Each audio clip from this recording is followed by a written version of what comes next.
Abra comigo a sua Bíblia nesta manhã, em Atos capítulo 2. Atos capítulo 2. Eu gostaria de pensar e conversar com vocês nesta manhã a respeito da natureza da igreja.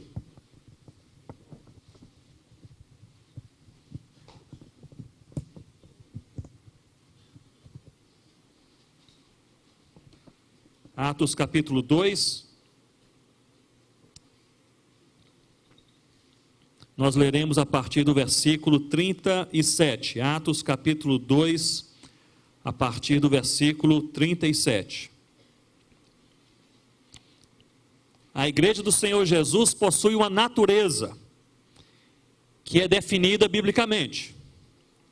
Se a carta de Paulo aos Romanos expõe os conceitos, os pilares que definem, que conceituam a natureza do Senhor Jesus e a natureza da igreja do Senhor Jesus, que somos nós, o livro de Atos expõe a vivência dessa igreja, a natureza dessa igreja viva, que caminha, que conversa, que negocia, que prega, que soluciona problemas e assim por diante.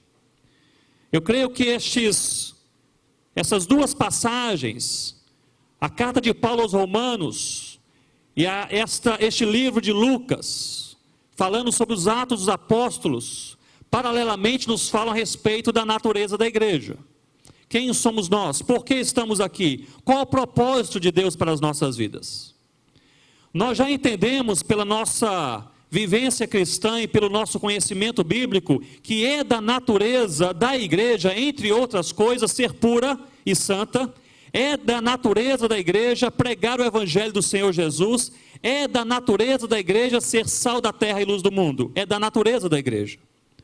Porém, nós temos incrível dificuldade em viver, experimentar a nossa própria natureza. Por que isso acontece? Porque a igreja, que possui uma natureza de pureza, de proclamação, de inconformação e de transformação, experimenta tremenda dificuldade em vivenciar a sua própria natureza. Paulo escreve aos Efésios, capítulo 2, explicando que há pelo menos 3 forças principais que lutam contra nós e contra a nossa natureza em Cristo, que são a carne, o mundo e o diabo. Então nós temos a nossa natureza no Senhor Jesus. Como igreja, nós temos a natureza da igreja em Cristo, que foi chamada para ser santa e para ser transformadora. Porém, nós temos inimigos que lutam diariamente contra a expressão dessa natureza na nossa vida, na nossa caminhada. Interessante notarmos que em Atos capítulo 2, nós vemos o cenário de uma igreja experimentando e vivenciando a sua natureza. Atos capítulo 2, fiquemos de pé por mais um momento. Nós vamos ler a partir do versículo 37.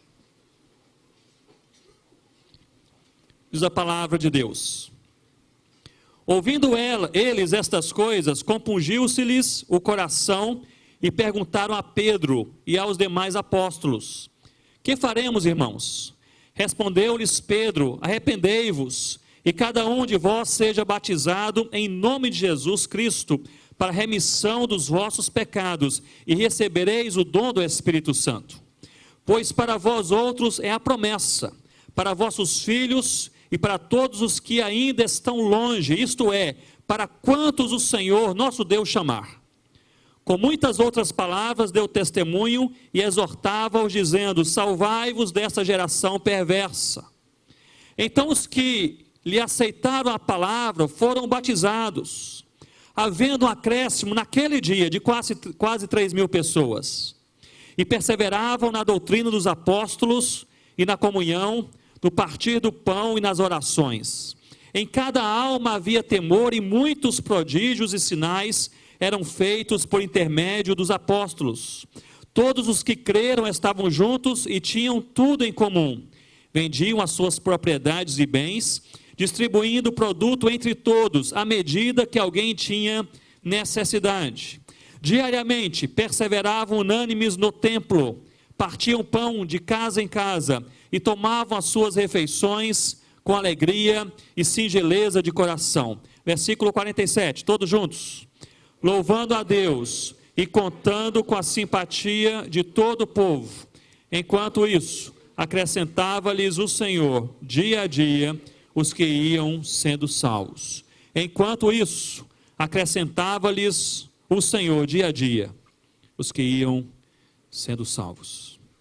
Senhor Deus, é a palavra do Senhor que nós lemos. Temos total dependência do Senhor para ler a palavra, crer na palavra e seguir a palavra.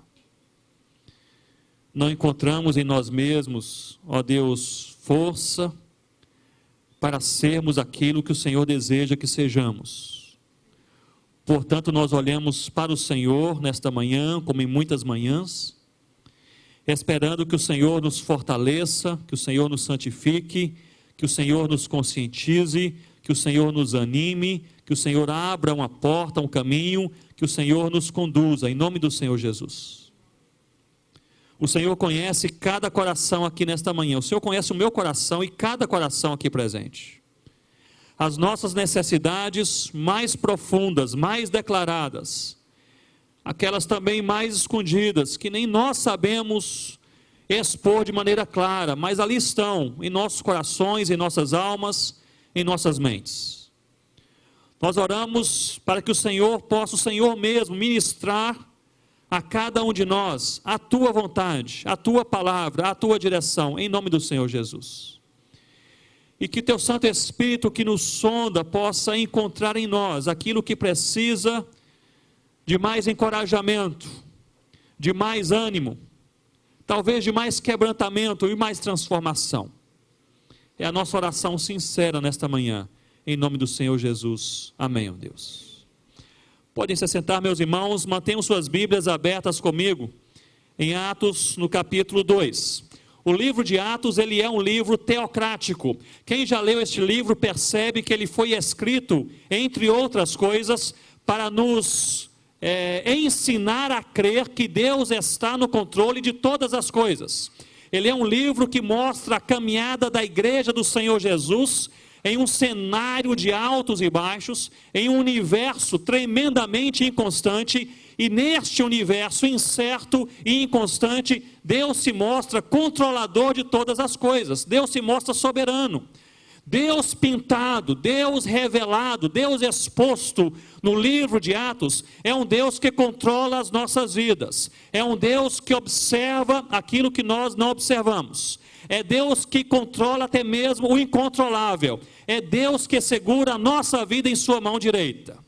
Uma das evidências, uma das doutrinas mais claras no livro de Atos é justamente a soberania de Deus. Deus está no controle da caminhada dessa igreja. Deus não se assusta, Deus não é pego de surpresa por nenhum fato que cai sobre essa igreja. Deus, ele não tem o seu coração acelerado, palpitando de maneira rápida por alguma coisa que acontece com o seu povo aqui no livro de Atos. Ao contrário, Deus está presente, Deus controla, Deus pacifica, Deus conduz, Deus olha além do horizonte e Deus transforma até mesmo o mal em bem. Este Deus presente e revelado na palavra e no livro de Atos é um Deus soberano. Por isso nós podemos pensar que este livro é um livro sobretudo teocrático. Ele foi escrito para nos encorajar a crer que, independente da maneira como está a sua vida e a minha vida nesta manhã, que a despeito das lutas pelas quais nós passamos, ou pelas quais nós passaremos, que apesar da enfermidade ter chegado à nossa casa, ou à nossa família, ou algo trágico ter acontecido conosco já neste ano, Deus está no controle de todas as coisas. E se isto é verdade, eu creio que a palavra diz a verdade. Uma resposta simples e prática do nosso coração perante o ensinamento bíblico é justamente de descanso, de paz, de tranquilidade. Porque se eu creio que Deus controla o incontrolável, eu posso ir para a minha casa hoje à noite, deitar na minha cama, colocar a cabeça sobre o travesseiro, conversar com a minha alma, falando: descansa, ó minha alma, no Senhor, porque Deus cuida de mim. Descansa no Senhor. Eu sei dos gigantes, eu sei dos problemas, eu sei das angústias, eu sei dos inimigos, eu não sei de algumas coisas que estão ao redor, mas Deus sabe. Porém, se Deus controla todas as coisas e Ele nos ama, nós podemos descansar no Senhor, verdadeiramente descansar. Ele é um livro teocrático, mas Atos é também um livro fidedigno. Ele foi escrito, entre outras coisas, para nos levar a crer que Deus cumpre todas as suas promessas. Já começa aqui no capítulo 2, com a descida do Espírito Santo, a habitação permanente na igreja, conduzindo a igreja do Senhor Jesus, e aqui neste Pentecoste, nós encontramos a promessa do Senhor Jesus se cumprindo. Portanto, meus irmãos, nós podemos realmente entender que Atos foi escrito para levar a igreja a compreender que Deus cumpre todas as suas promessas, tudo o que Ele prometeu. Se isto é verdade, nós devemos também entender que Deus não cumpre aquilo que Ele não prometeu.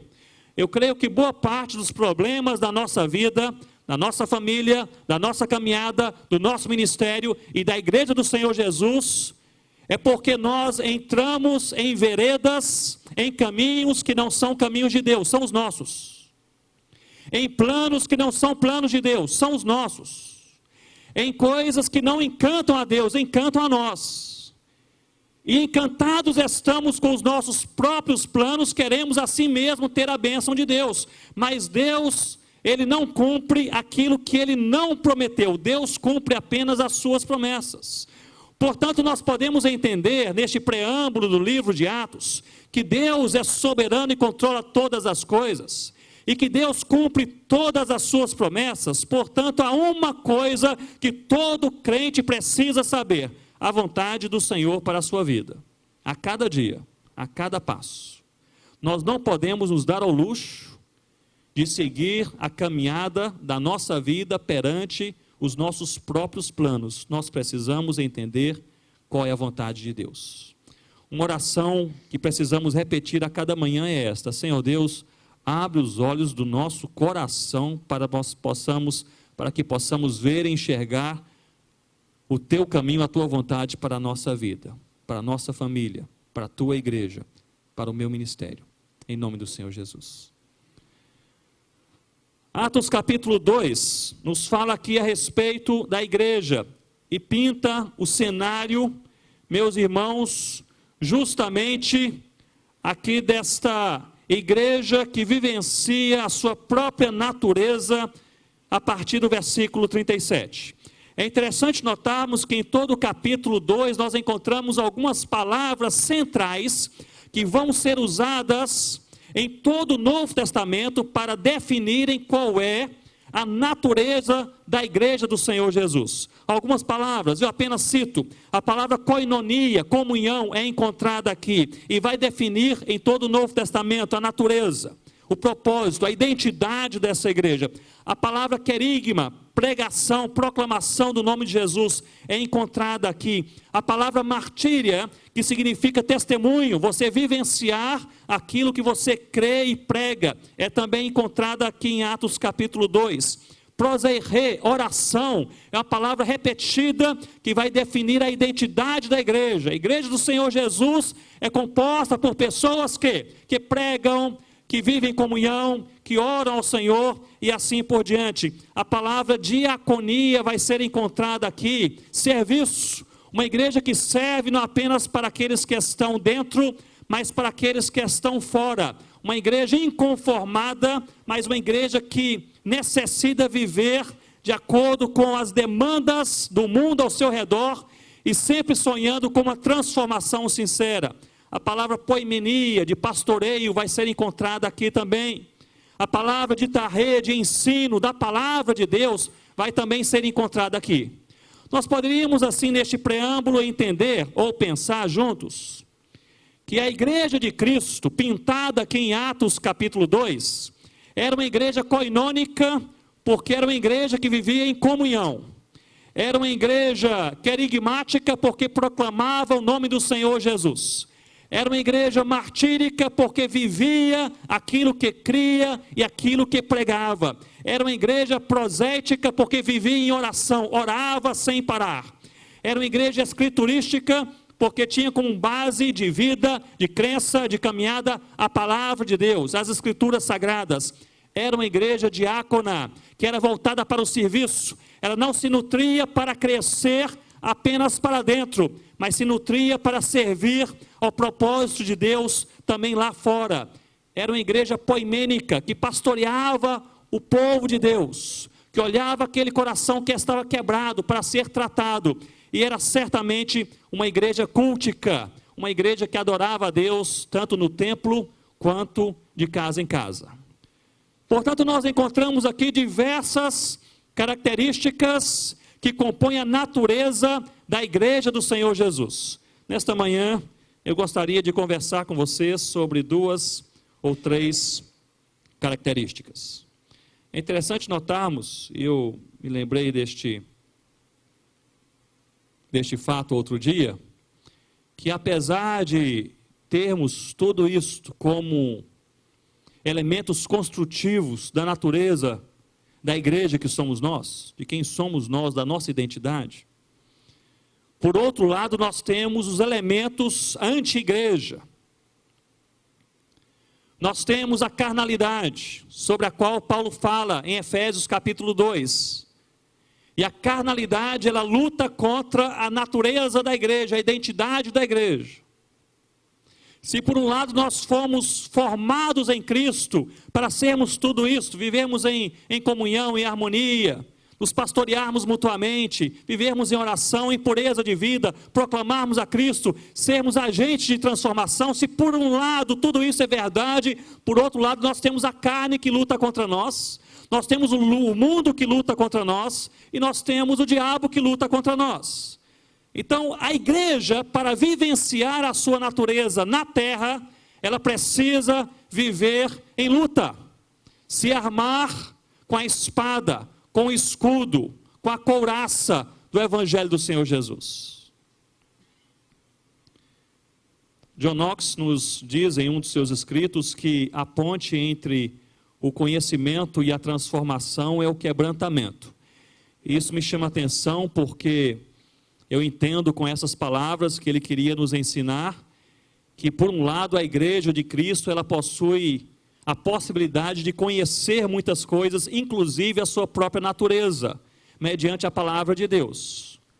Mas ela não tem necessariamente uma vida transformada de acordo com aquilo que ela conhece, se não passar por um processo que ele chama de quebrantamento. Ou seja, é possível nós sabermos muita coisa sem vivermos. É possível nós pregarmos e expormos profundamente conceitos bíblicos que nós não experimentamos. É possível a igreja de Cristo cantar coisas belíssimas que ela nem sonha em viver no seu dia a dia. Por isso John Knox nos alerta, a ponte entre o conhecimento que entra na mente e a transformação da vida, o que nós vivenciamos é o quebrantamento. Se nós não experimentarmos um verdadeiro quebrantamento, nós não seremos transformados. Interessante que, tão dependentes de Deus que nós somos, que nem quebrantar a nós mesmos nós conseguimos, precisamos de Deus. Mas uma coisa nós podemos fazer, em uma manhã como esta, orar ao Senhor dizendo: Senhor, quebra o meu coração, quebranta a minha alma. Eu quero viver de acordo com a tua vontade, em nome do Senhor Jesus. A natureza da igreja.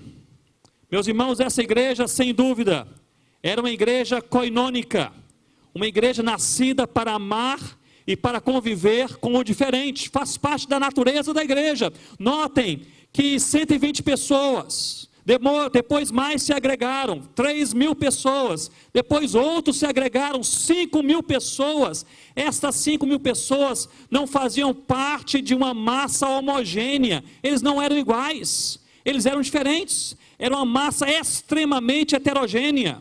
Havia intelectuais e havia pessoas simples, havia políticos, havia pessoas do trato comum, do dia a dia, havia ali pessoas que eram judeus, havia os gentios, Havia alguns que caminharam com Cristo e que já eram crentes do Senhor Jesus há muitos anos. Havia alguns que haviam entregado a sua vida ao Senhor Jesus naquela manhã. Neófitos, recém-convertidos. Essa igreja era uma igreja diversa, diversificada, heterogênea. Uma igreja que aprendeu que fazia parte da sua natureza amar e conviver com o diferente. Uma igreja em que havia koinonia, comunhão.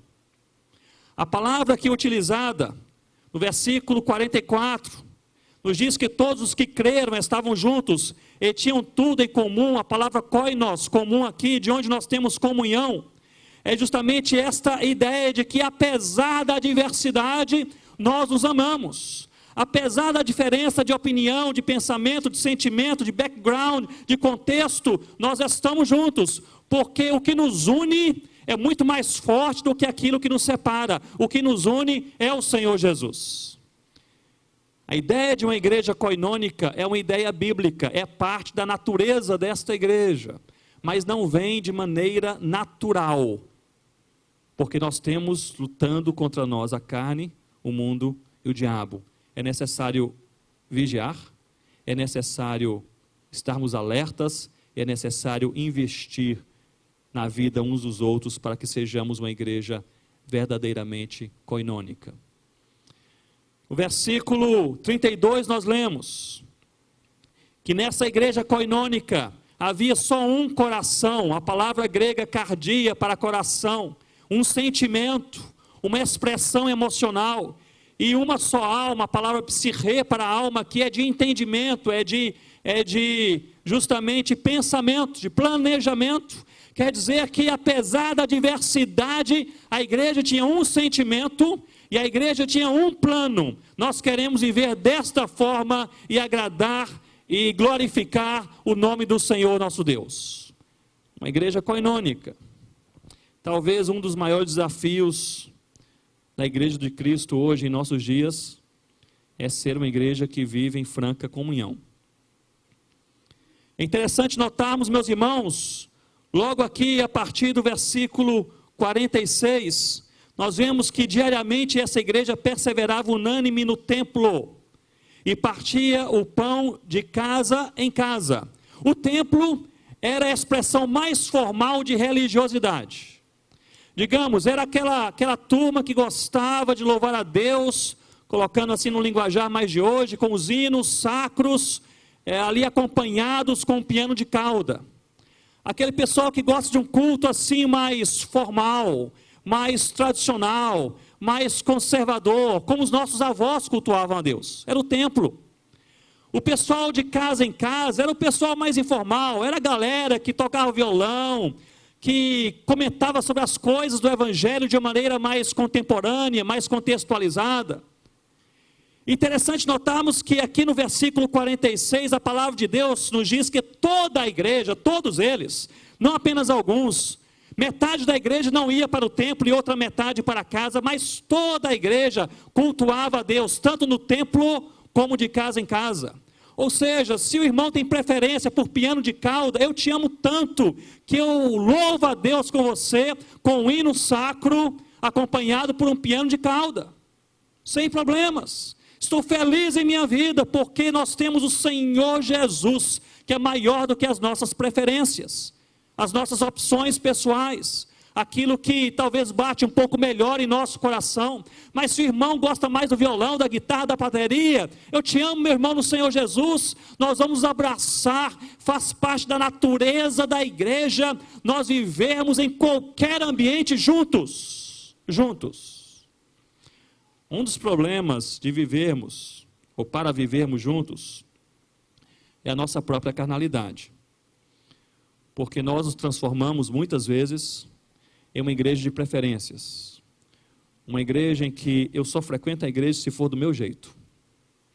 Eu sou filho de pastor, nasci, sou o mais novo dos irmãos, tenho diversos tios que são pastores, nasci em uma igreja quase que literalmente. O quarto onde eu nasci, aos domingos, era uma classe de escola dominical, então eu posso falar que eu nasci na igreja. Eu convivo nos bastidores da igreja desde que eu nasci. E uma coisa que eu percebo em muitas igrejas, e eu falo com liberdade porque não acompanho a caminhada desta igreja, nem da igreja a qual você representa hoje. Mas algo que é perceptível em muitas igrejas é que nós transformamos a igreja como um núcleo de preferências pessoais. Se o louvor não for daquele jeito, eu não vou mais. Se o pastor não pregar no tempo certo, eu não participo mais. Se não houver aquele ambiente acolhedor do jeito que eu gosto, eu não me envolvo. Nós transformamos a igreja como um clube de preferências pessoais que precisa me servir, enquanto isso não está na palavra de Deus. Não é da natureza da igreja saciar as preferências pessoais dos filhos de Deus. É da natureza da igreja abrigar os filhos de Deus para fazê-los mais parecidos com o Senhor Jesus. A natureza da igreja precisa ser pensada, precisa ser refletida. Nós estamos ali com o processo de plantio de algumas igrejas indígenas, gente que se converteu ontem, nós estamos tratando da mesma coisa. O que eu estou falando com vocês aqui não é coisa nova.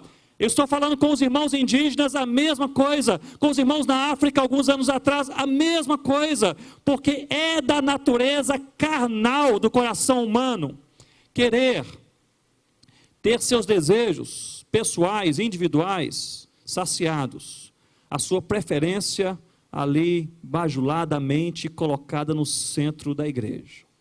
Se não for assim, eu não trabalho, não participo, não faço parte daquela comunidade. Um dos maiores problemas que nós podemos mencionar e talvez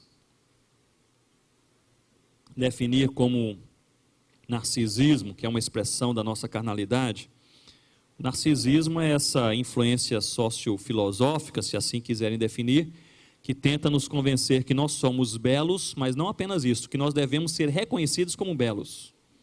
Não apenas que nós somos os tais, mas que outros fiquem de pé e aplaudam dizendo, você é o tal. Isso é narcisismo.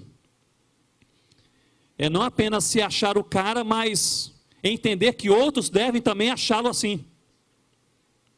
E o narcisismo é uma dessas influências sociofilosóficas, uma das expressões da nossa carnalidade que mais tem lutado contra o propósito do Senhor Jesus de fazer a igreja vivenciar toda a sua natureza bíblica. Eu me lembro que alguns anos atrás pregava em uma igreja em São Paulo, era o cinquentenário daquela igreja. A igreja fazia 50 anos, então fizeram uma festa assim bonita. Fizeram conferência missionária, inclusive. Fui ali com os irmãos, estive ali sexta, sábado, domingo, etc. Dia e noite, o pessoal alegre, uma programação, outra programação. No domingo à noite, iriam encerrar aquela festa, aquela comemoração, louvor a Deus pelos 50 anos da igreja. Havia uma mulher naquela igreja que fazia os bolos para igrejas. Toda igreja tem uma mulher assim que faz os quitutes, os bolos, não é? Havia naquela igreja a mulher do bolo. E aquela mulher fez um bolo, meus irmãos, assim, eram 2 ou 3 andares, um bolo branco, redondo, parecendo um bolo assim de noiva. E aquela senhora teve o cuidado de escrever na borda do bolo o nome dos pastores que pastorearam a igreja em todos aqueles 50 anos. Era uma obra de arte. No culto do domingo à noite, colocaram ao lado do púlpito uma mesa, em cima da mesa o bolo. Eu até disse que até atrapalhou o sermão. Ninguém olhava para mim, todo mundo olhava para o bolo. Os comentários eram sobre o bolo e assim por diante. Mas de fato o bolo estava belíssimo. E aquela mulher sentou no primeiro banco assim à esquerda. E o pastor me disse, aquela é a mulher do bolo, que fez o bolo, coisa linda, etc. Está todo mundo alegre. Falei, graças a Deus por isso. E aí o pastor disse, nós vamos agora encerrar esse culto. Eu desci, me sentei ao lado da senhora e disse, minha senhora, mas que belo bolo a senhora fez. Ela disse, fiz para a glória de Deus. Falei, graças a Deus. Aí o pastor pegou ali uma lista e disse, eu gostaria de agora de agradecer a todos que participaram da nossa conferência, o pessoal que trabalhou, o pessoal assim que se esmerou, etc. Eu vou ler o nome aqui para não esquecer ninguém. Ele leu o nome de todo mundo, só se esqueceu da mulher do bolo. A gente precisa ensinar isso no seminário, não é? Não pode o pastor esquecer da mulher do bolo.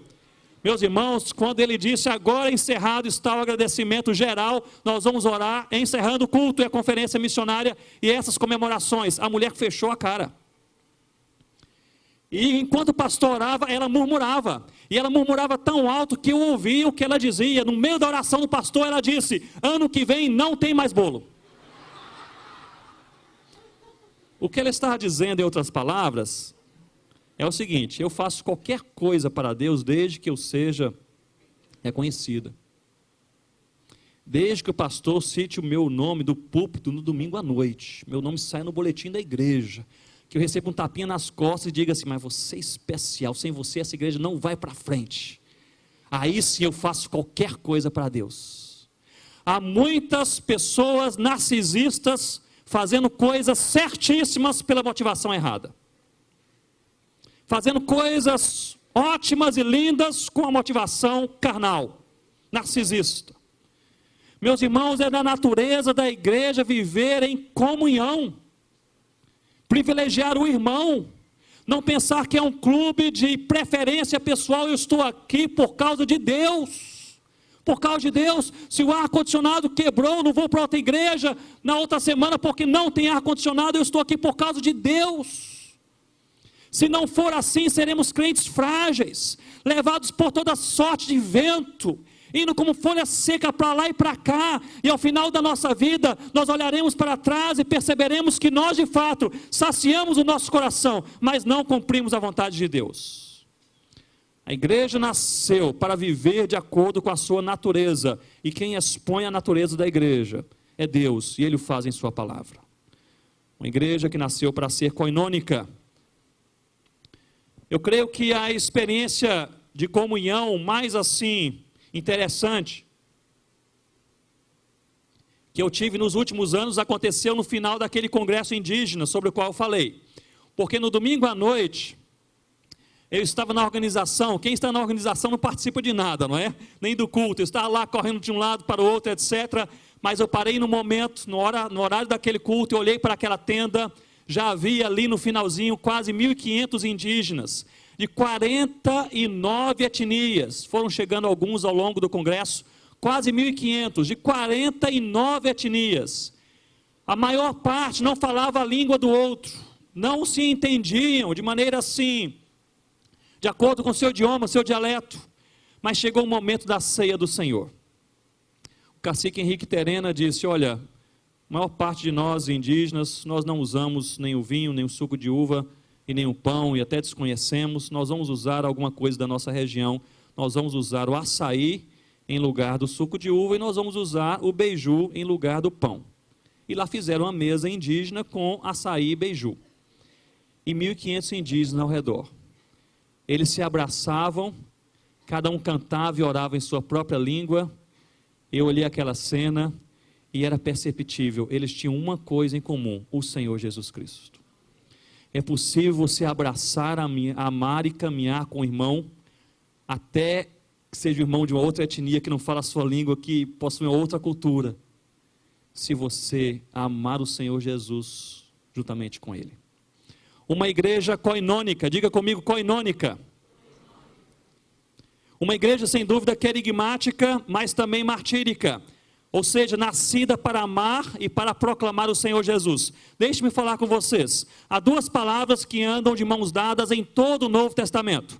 Eu descobri este assunto, pelo menos veio à minha mente, à minha atenção, quando eu trabalhava com a tradução do Novo Testamento para a língua africana, o limompelo. Comecei a perceber que no original grego, sempre que aparecia a palavra querigma, que é proclamação, você falar verbalmente, audivelmente, o nome, o evangelho do Senhor Jesus, a palavra martíria também aparecia, que era traduzida e é traduzida como testemunho, que é você viver o evangelho do Senhor Jesus.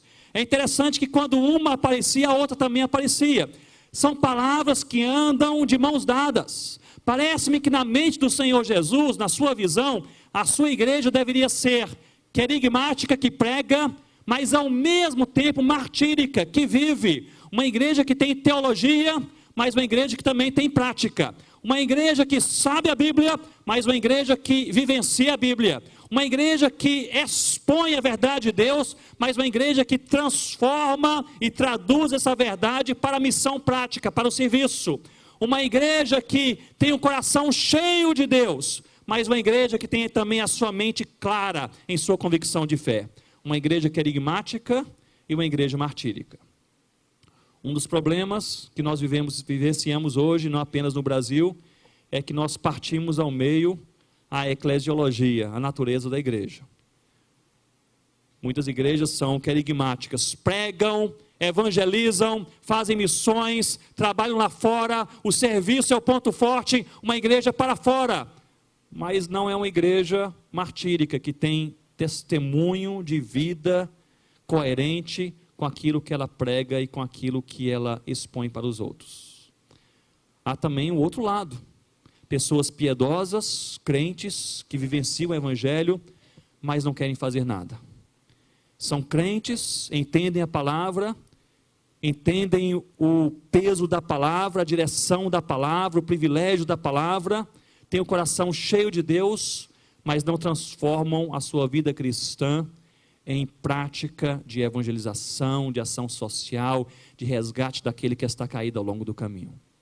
No momento em que nós partimos ao meio a nossa natureza, nós não somos uma igreja de acordo com a mente e o coração de Deus. Parece-me que a igreja de acordo com a mente e o coração de Deus é uma igreja ao mesmo tempo querigmática, que fala e faz, mas martírica, que entende e experimenta. Uma igreja, portanto, koinônica, que vive em comunhão, uma igreja querigmática e martírica, que ama o Senhor Jesus e proclama o seu nome. No versículo 40 e 41, nós lemos assim: com muitas palavras deu testemunho e exortava-os, dizendo: salvai-vos dessa geração perversa.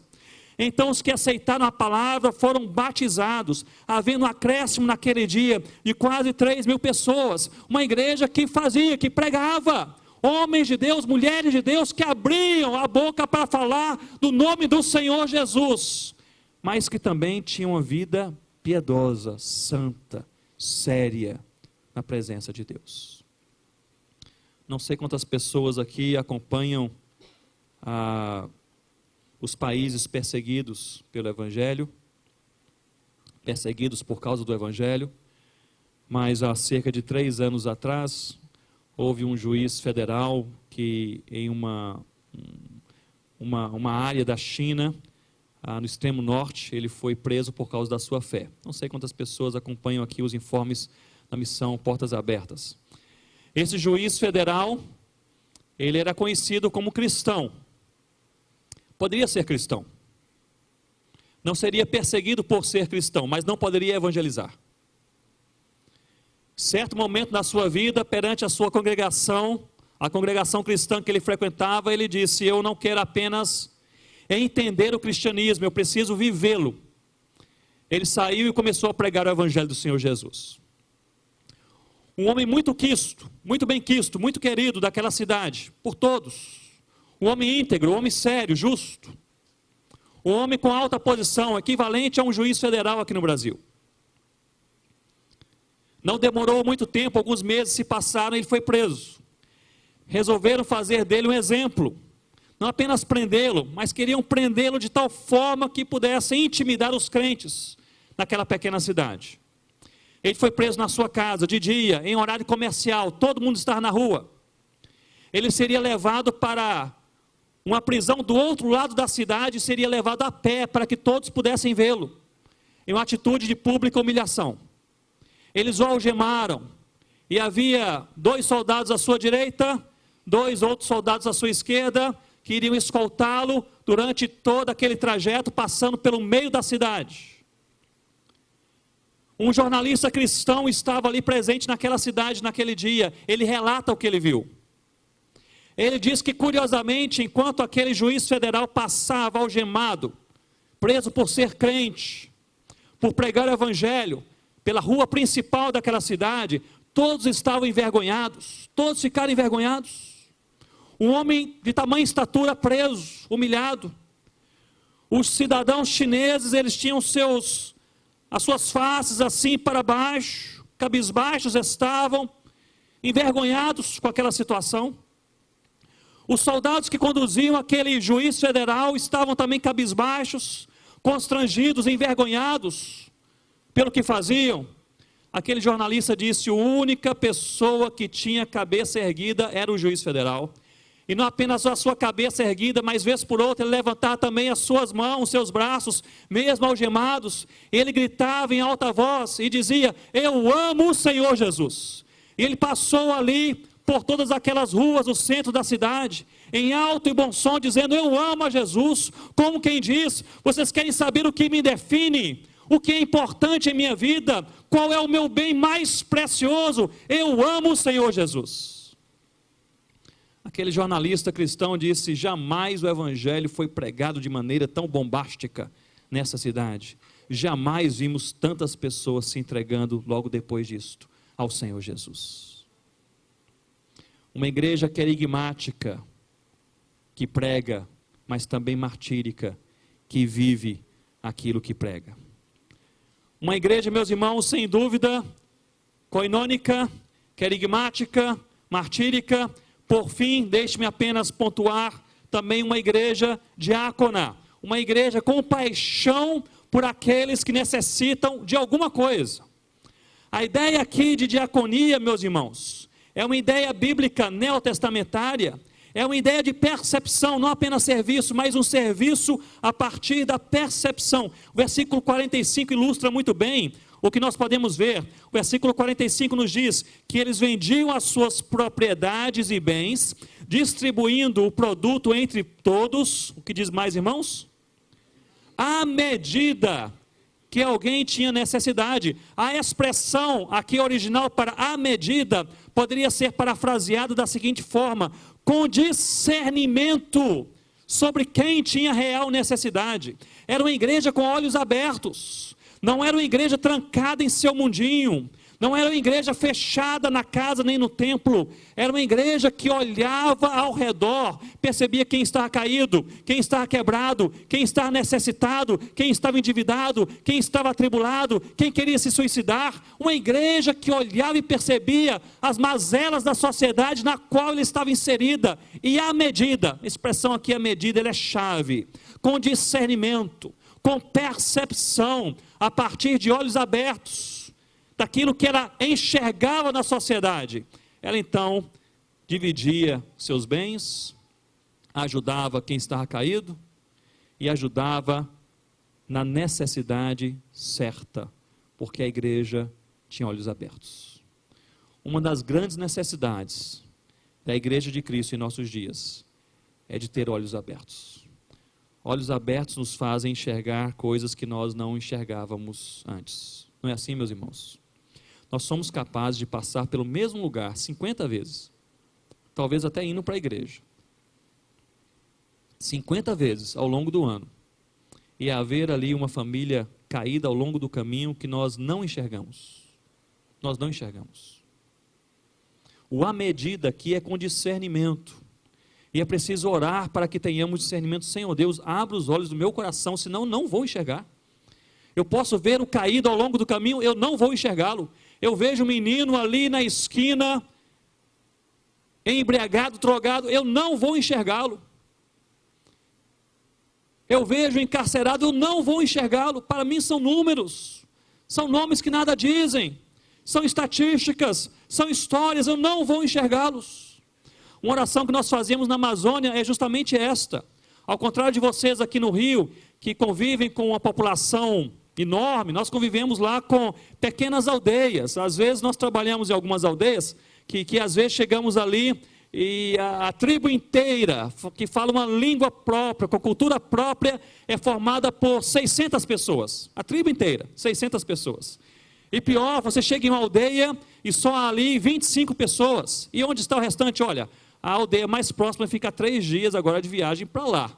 E você chega na próxima e tem uma outra. Grupos dispersos. E é tão fácil você navegar ali com aqueles barcos, com aquela sua embarcação própria, e você simplesmente não enxergar. Você olha, vê pessoas, mas não enxerga.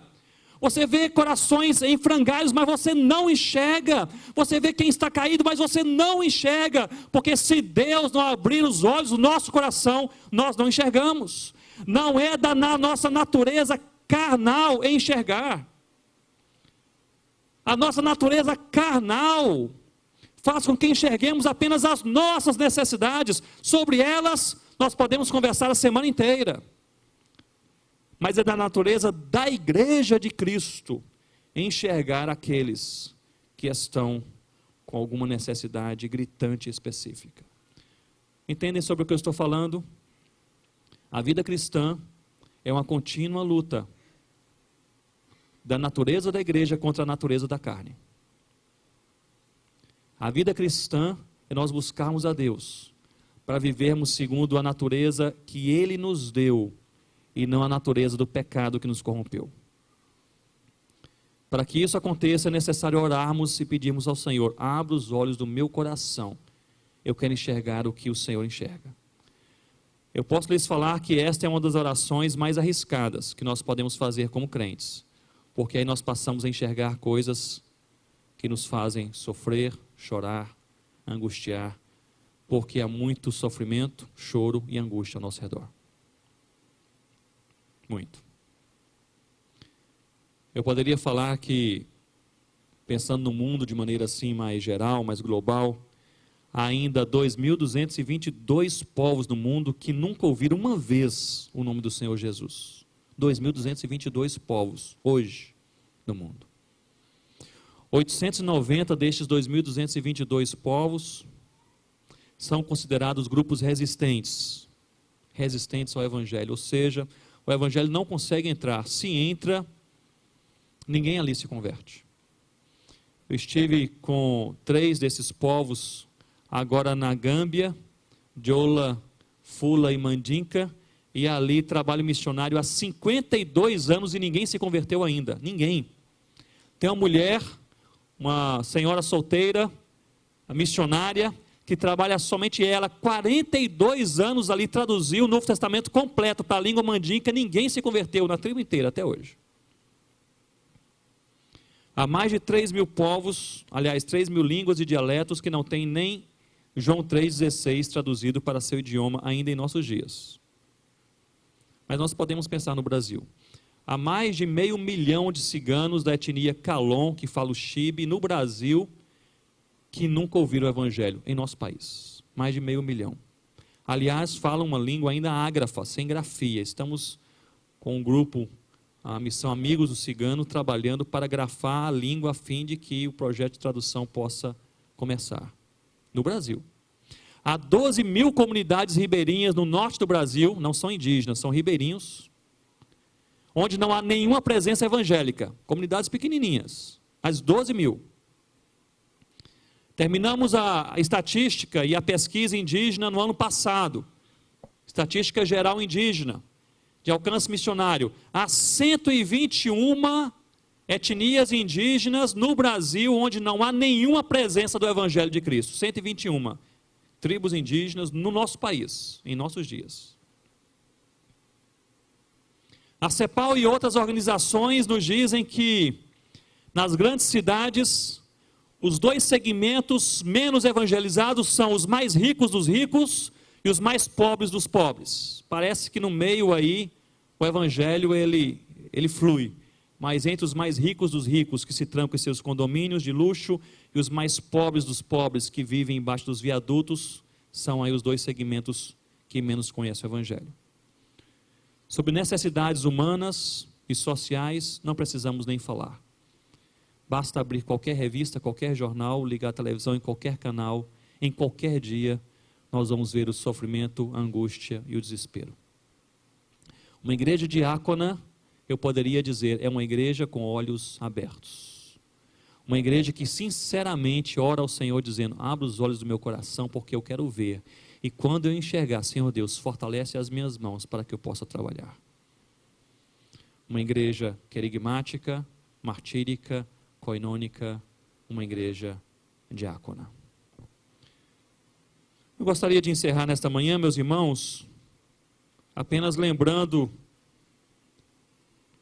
talvez uma das frases que mais me inquietou na minha juventude, proclamada por um homem que foi um missionário, talvez o missionário que mais influenciou outros missionários nessa geração, o Jim Elliot. Jim Elliot, ele foi Ele foi um homem chamado por Deus na América do Norte, na época em que o Dr. Russell Shedd também era ali colega na mesma universidade, e tiveram ambos, com outros 500 jovens, um chamado assim de Deus para o ministério. Dr. Shedd veio para o Brasil e Jim Elliot foi para o Equador. Ele se juntou à missão Asas de Socorro, e ali eles trabalharam, juntamente com seus outros 3 colegas, trabalharam com pilotos de aviões, para fazerem ali contato e apoio a alguns trabalhos, mas especialmente eles se dedicaram ao trabalho com a etnia Auca. Essa etnia era uma etnia considerada hostil na floresta do Equador. E ali o Elliot, ele percebe aquela hostilidade em potencial. A etnia já havia tido embates com oficiais do governo e assim por diante, no passado. Ele escreve uma carta para a sua igreja na América do Norte, dizendo: olha, eu quero que vocês orem por nós, porque há riscos.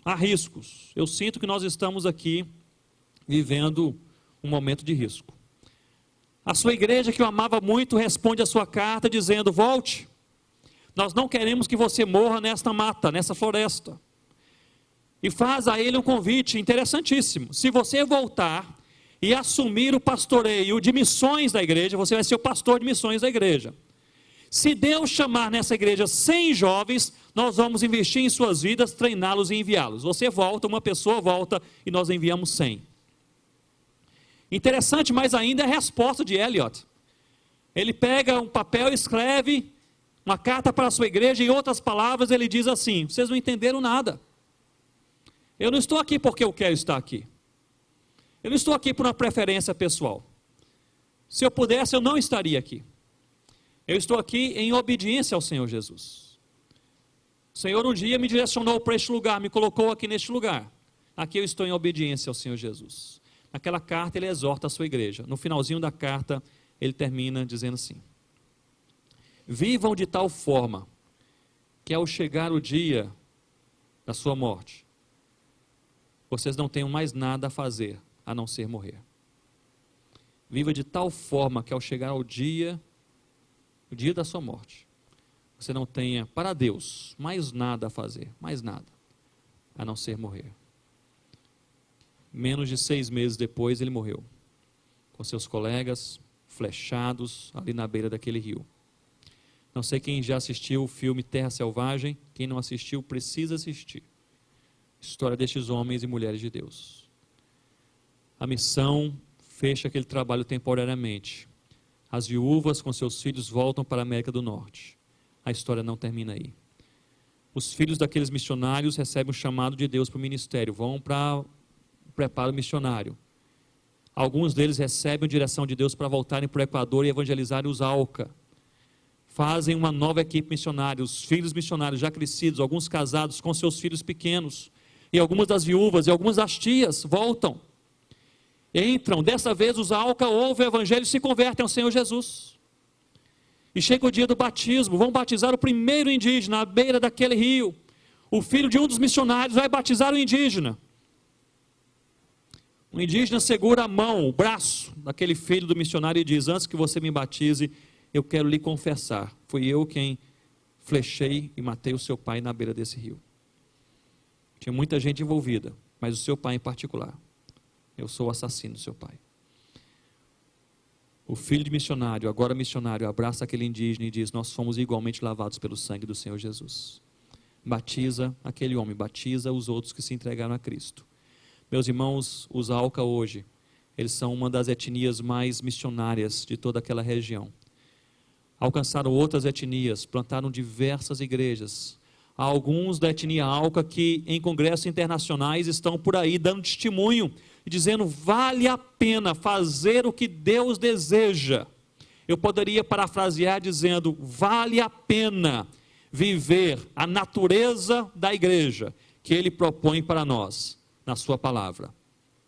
Uma igreja coinônica, uma igreja querigmática que prega, uma igreja martírica que vive, uma igreja prosética que ora, uma igreja pastoral que pastoreia, uma igreja diácona com os olhos abertos para aquele que está caído ao nosso lado. Vamos orar? Curva a sua cabeça. Eu gostaria de gastar 1 minuto orando com você nesta manhã.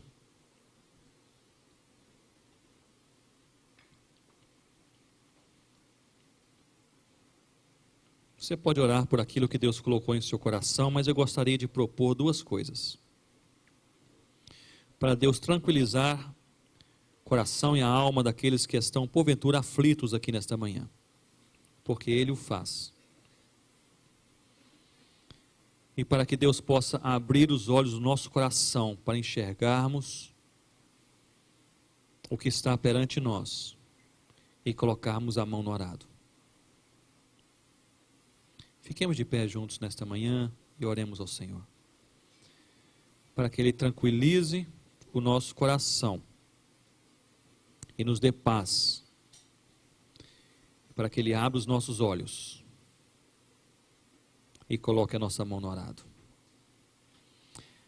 Senhor Deus, nós oramos pela nossa vida, para que o Senhor faça de cada um de nós um vaso útil em Tuas mãos, com tudo o que somos e com tudo o que temos. O Senhor conhece a vida de cada um que está presente aqui nesse fim de manhã, já tarde. O Senhor conhece os desafios que nós temos, o Senhor conhece as barreiras que nós enfrentamos também. O Senhor conhece o nosso coração. Nós pedimos ao Senhor que o Senhor nos abençoe, nos fortaleça, para vivermos de maneira plena a natureza da igreja da qual nós fazemos parte. Uma igreja pura, que ama e segue o Senhor Jesus. Abra, Senhor Deus, os olhos do nosso coração, em nome do Senhor Jesus. Se há alguém aqui nesse início de tarde que está parado perante tanto a ser feito, Senhor Deus, abra os olhos do coração e ajuda o teu filho e tua filha a colocar as mãos na massa, no arado, no trabalho. Nos tire, Senhor Deus, da nossa zona de conforto, para que mesmo em zonas de desconforto possamos espelhar a imagem do Senhor Jesus de maneira própria e transformadora. Senhor Deus, abençoe todos aqueles que estão engajados no Teu reino e na missão. Fortaleça as suas vidas. Fortaleça aqueles que estão trabalhando, para que não parem de trabalhar. Aqueles que estão, Senhor Deus, envolvidos, que não parem de se envolver. A igreja que está com a mão no arado, que não tire a mão do arado, no nome do Senhor Jesus. Abençoe essa igreja, ó Senhor Deus, para que aqui na Barra e por onde a igreja se espalha, ó Pai, nós possamos ver verdadeiros agentes de transformação, levando a mensagem de Cristo, que é a mensagem que liberta, que sara, cura, transforma. Senhor Deus, dá-nos um domingo em Tua presença, direciona a nossa vida, para sermos sal da terra e luz do mundo, em nome do Senhor Jesus. Amém, Senhor Deus. Deus abençoe, irmãos.